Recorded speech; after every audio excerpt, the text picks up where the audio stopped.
Assalamualaikum warahmatullahi wabarakatuh. Kami di sini akan mempresentasikan laporan tugas proyek SPK tentang sistem penilaian transportasi ojek online dengan metode Adaptive Radio Assessment atau ARAS yang beranggotakan Saya Hanifa Zahrotunisa Alfia dengan NIM 2200018354. Saya Putri Andini dengan NIM 2200018371. Saya Deni Salma Salsabila dengan NIM 2200018376. Yang pertama yaitu latar belakang.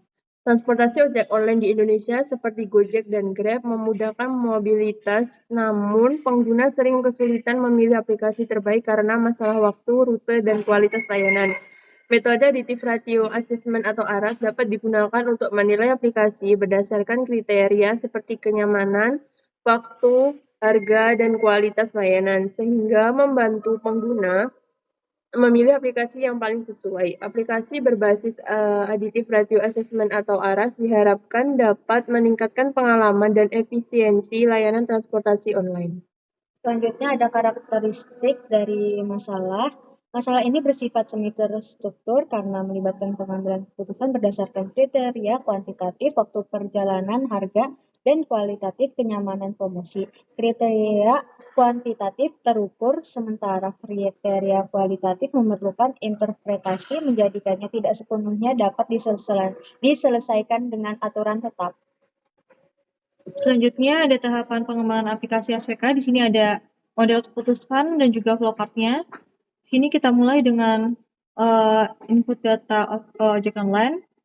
Yang selanjutnya kita dapat mengidentifikasi kriteria ojek online. Di sini kami menggunakan 6 kriteria. Yang pertama ada penggunaan aplikasi, kedua kemudian akses, ketiga promo, keempat pelayanan, kelima negosiasi, dan keenam harga. Setelah diidentifikasi kriterianya, kita lanjut ke penentuan bobot kriteria berdasarkan preferensi.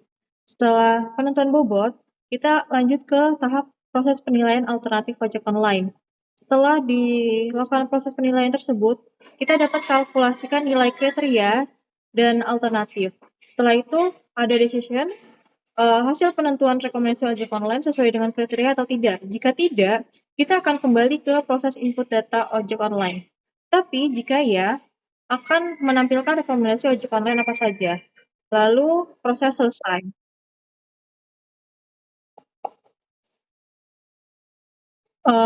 Pada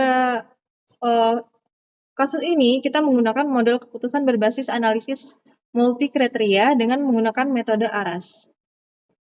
Selanjutnya B ada basis pengetahuan. Tabel tersebut menunjukkan kriteria dan subkriteria untuk memilih aplikasi transportasi ojek online terbaik. Setiap kriteria memiliki bobot total, kolom bobot yang mencerminkan tingkat kepentingannya. Subkriteria dijelaskan lebih lanjut dengan subbobot yang menunjukkan kontribusi masing-masing subkriteria terhadap kriteria utama. Semua kriteria dan subkriteria bersifat benefit, yang berarti semakin tinggi nilainya semakin baik. Lalu, pengambilan keputusan ini berdasarkan pada kriteria yang sudah menjadi penilaian dalam pemilihan jasa transportasi online terbaik. Tabel kriteria bobot dari referensi jurnal ini ada seperti di bawah ini. Menyajikan bobot kriteria untuk memilih aplikasi ojek online. Kriteria meliputi kenyamanan 0,3, tepat waktu 0,5, harga 0,25, dan promosi 0,20. Benefits berarti semakin tinggi semakin baik, sedangkan cost semakin rendah semakin baik. Terus Additive Ratio Assessment ARAS adalah metode perankingan kriteria yang sering digabungkan dengan metode lain seperti SAW atau TOPSIS. ARAS memiliki 5 tahapan dalam prosesnya, dan hasil akhir dapat berbeda jika digunakan bersama metode lain. Di dalam melakukan penelitian ini terdapat beberapa cara, yaitu yang pertama ada studi literatur dengan studi keputusan bersumber dari jurnal nasional dan juga buku-buku. Yang kedua itu ada pengumpulan data atau data collection, dilakukan dengan cara wawancara. Wawancara tersebut dapat dilakukan melalui Google Form.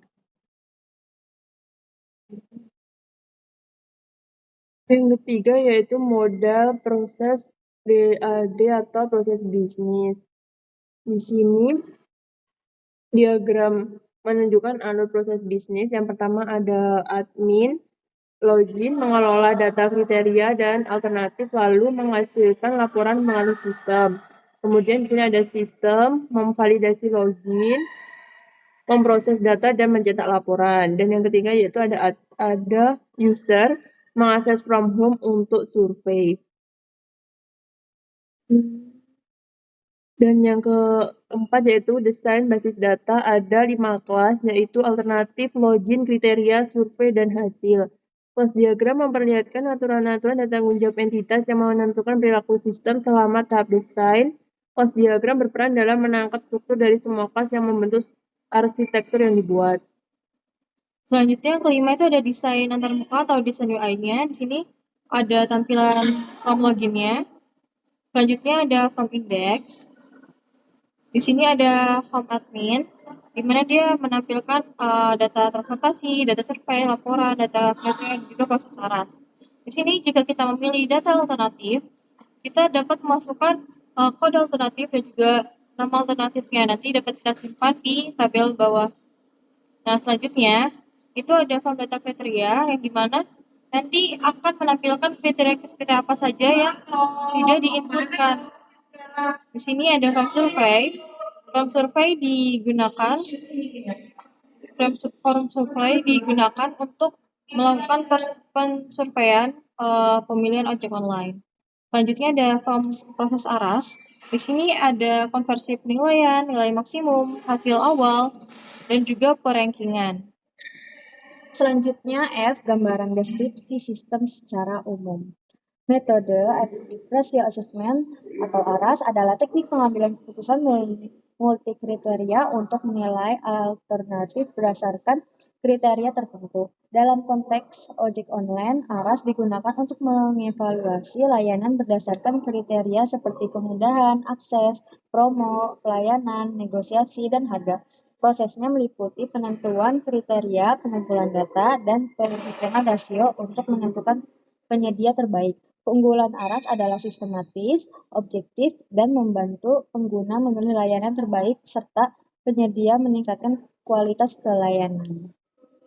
Yang terakhir yaitu ada kesimpulan. Pemilihan transportasi online terbaik menggunakan metode ARAS berdasarkan kriteria tersebut. Kriteria seperti kemudahan, akses, promo, pelayanan, negosiasi, dan harga. Proses dimulai dengan analisis kebutuhan dan pemodelan data menggunakan algoritma pemrograman.